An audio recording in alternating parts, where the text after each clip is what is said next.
कपड़े धोने वाली बहू। शादी के पहले से ही विभा को कपड़े धोने का बड़ा शौक था। कभी नल के नीचे तो कभी तालाब के पास।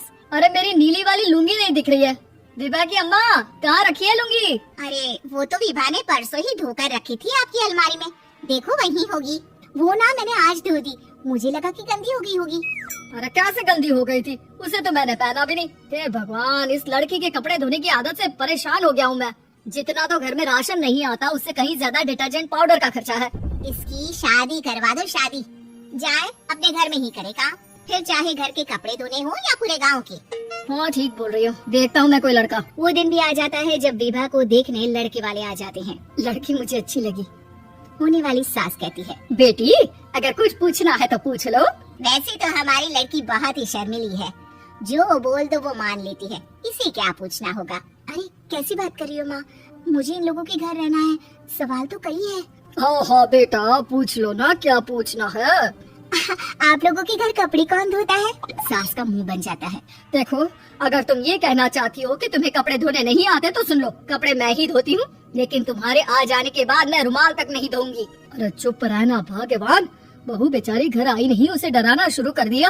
वो क्या है ना बेटा, अभी तक तो ये कल्लू की माँ ही धोती थी, लेकिन अब तुम्हारे पापा तो दहेज में वॉशिंग मशीन देंगे ही।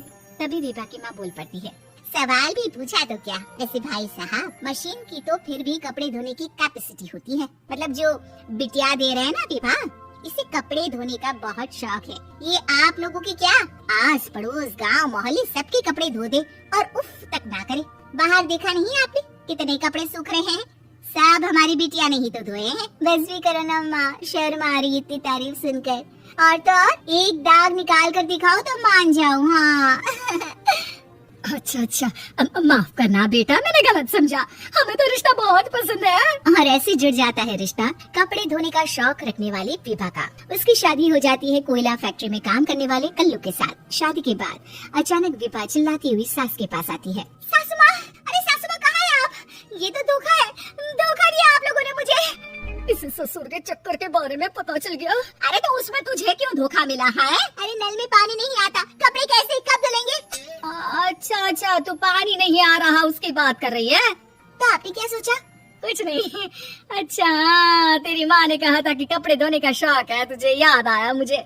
शौक शौक बोलकर कपड़े धोने वाले मेरे जुनून को कम ना आके सासू माँ, कपड़ा धोना मेरा गुरूर है।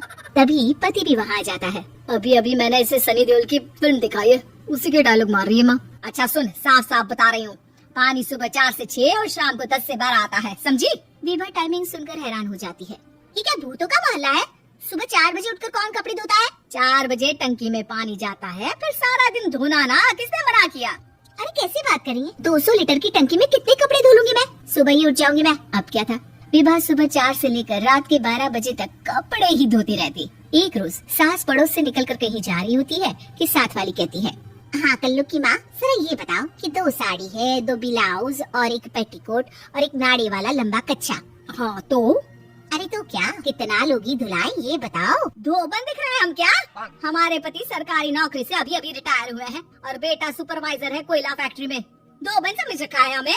हाय रे कल्लू की अम्मा, माफ कर दो, वो तो मोहल्ले में यही सब बता रहे थे कि तुमने बहू को कपड़ा धुलवाने के काम में लगा दिया है। सास को पड़ोसन की बात सुनकर गुस्सा आ जाता है। वो घर पहुंचती है जहाँ घर के बाहर ही इतने सारे कपड़े सूख रहे होते हैं जितने कि किसी धोबन के घर पर। अरे ओ कल्लू की दुल्हन, बाहर निकल।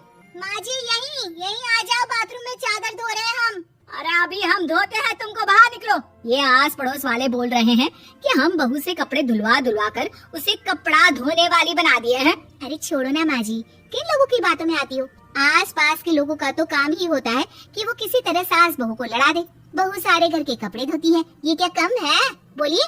सास को भी लग जाता है कि वो बहू का ये सनकीपन नहीं छुड़वा सकती, इससे अच्छा है कि खुद ही चुप हो जाए। एक रोज सास और बहू मंदिर जाते हैं, जहाँ सास की साड़ी वहाँ खड़ी भीख मांगने वाले से मिलती है। माँ जी क्या बात है, आपकी साड़ी उस भिखारन से कितनी मिल रही है ना? हाँ हाँ देखो तो, दोनों की साड़ी मिल रही है। क्या बात है कल्लू की अम्मा, तुम खुद को तो अफसर की बीवी बताती हो और ऐसी सिंपल सी प्लेन साड़ी पहनकर घूमती हो। सिंपल और प्लेन नहीं है ये साड़ी। तो क्या सोने के धागे से फूल बने हैं? कुछ भी सासू माँ, कुछ भी। हाँ बने थे इस साड़ी में सोने के धागे से फूल।